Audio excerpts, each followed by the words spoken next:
Dobrý den. Co to je? No nechty. Ruce. Dobře. Můžu se zeptat, ty jste se dělala sama? Já jsem se tady ty nechty dělala sama. Ne, protože já se dělám takhle poprvé, nikomu nechty. Bože. Jo. Bože, nesměte, bože, jsou tam zákazníci. Bože, tak kapka. Bože, no prosím tě, prostě tady prostě jenom to bože, au. Bože, co neděláte? No, tak jak chcete barvu? Bílou. Bílou, super. Tak já to tady namíchám. Co děláte? Jo, namíchala to. Můžu jenom tvarovat.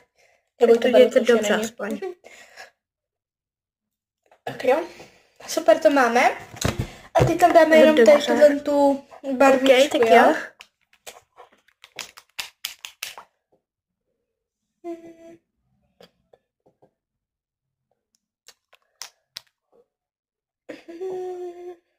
Máme to? Tak jo, teď vám ještě něco namaluju, jo? Dobře. Tak jo, máme to. Jela bílou. Bílý. Tak já už jsem tam dala ale tu červenou. Já jdu na svatbu. Namaloval jsem tam na svatbu. Dneska.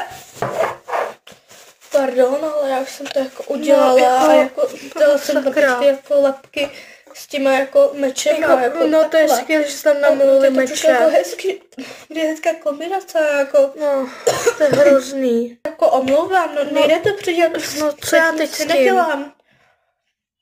Že ukažte to. No, tak co tam předěláte? Bože, co to je? Pedikúru chcete? No, na nohy. Šála na nohy. Ne. Jak ne? O toho tady já nejsem, jo? To o toho tady kosmetička. fakt jako nejsem. Cože? Jo. Víte co? Tohle, pedikúru, tak si děláte sami. Já Co, tady jakého sama? Nechty. Bože. Vy si jako můžete pít, jo. Co je, bože?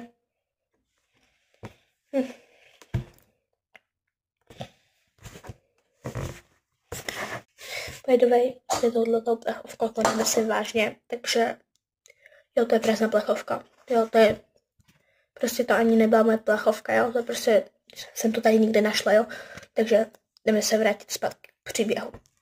Dobré, takže to bude 1500 korun. No ne, dolarů přeci. Bože, byste si fakt jako mysleli, že koruna, tak je se fakt blbý. Asi na skladanou.